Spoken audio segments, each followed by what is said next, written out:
Hey folks, Grant over at Local Coolin Farms. We are about to move the cattle.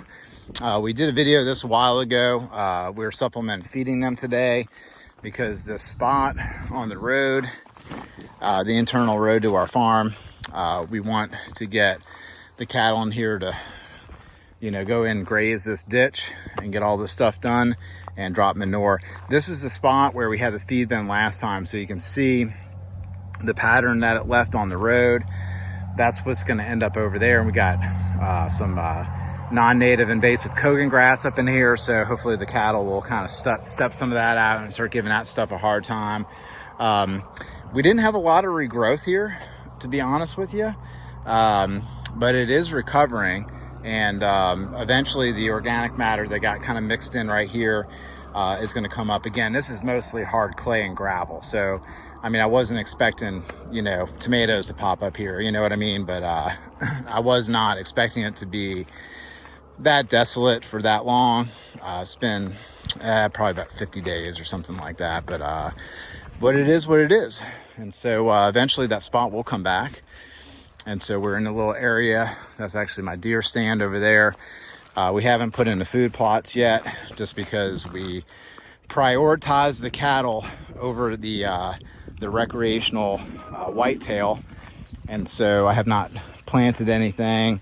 We got some deer running on the place. I got the cameras out, but nothing yet. We're still in the first week of archery season here, being October, so no pressure to really get it. I am going to come into this area, which is kind of like a food plot area, and some of these other areas, and put out some beans, because with our temps the next couple months, I don't know, putting out brassicas right now and clover is just a little too early, because man, sometimes we can have some really warm falls, and so I really hate putting out some of that seed too early. I'd rather put out the stuff that I know can handle the cool temperatures, but prefer the warmer temperatures, and not the other way around. So this time of the year, going into the fall for us is like a reversal of spring. It's going from hot to warm to cool to eventually cold, but only the cold that we get on the Gulf Coast. So it's really not cold. May feel cold because of the humidity, but it's definitely not super freezing or anything. So all right, I'm so looking forward to getting rid of these gates and getting the spring electric gates in. It's the little things, but these work for right now, and whatever works. So I'm just gonna slide these things out the way.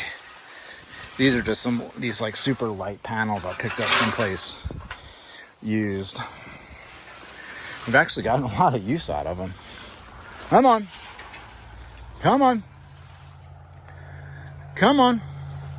And we have started taking things to the processor. We dropped off 2 head yesterday to the processor, and some of these steers that we have in this group are ready to roll.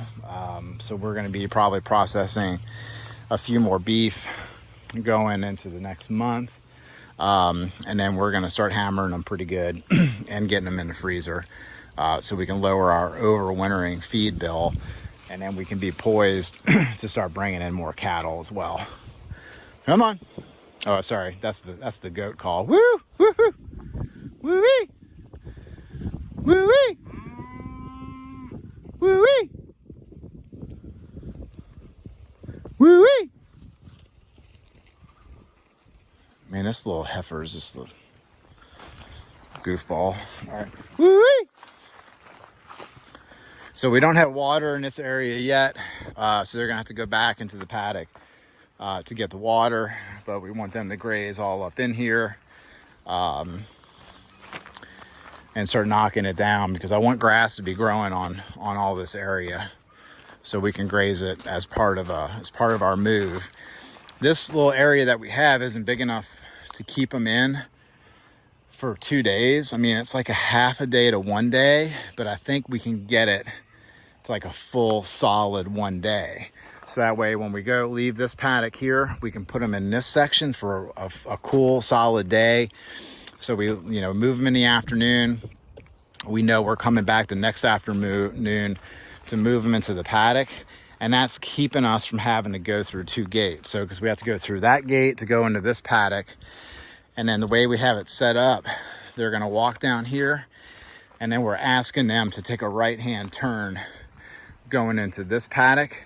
And so if we use this as a paddock for 1 day, and then we're keeping them in, say, one of those paddocks for 2 days, then it's a straight move through the gate and not a 90-degree turn, if that makes sense. So by doing this, we're lowering the stress on them, making it lowering the stress on us, and we're concentrating the manure in an area where it really is needed. And then one big thing that we need to do is go through and start trimming all the under canopy on all this yopon, get the goats in here, get after this wax myrtle and start trimming that thing down to where this stuff can start breathing a little bit better, get rid of some of those lower pine limbs, and then hopefully next year some of these trees will be ready to receive a tree stand. That's what I'm saying.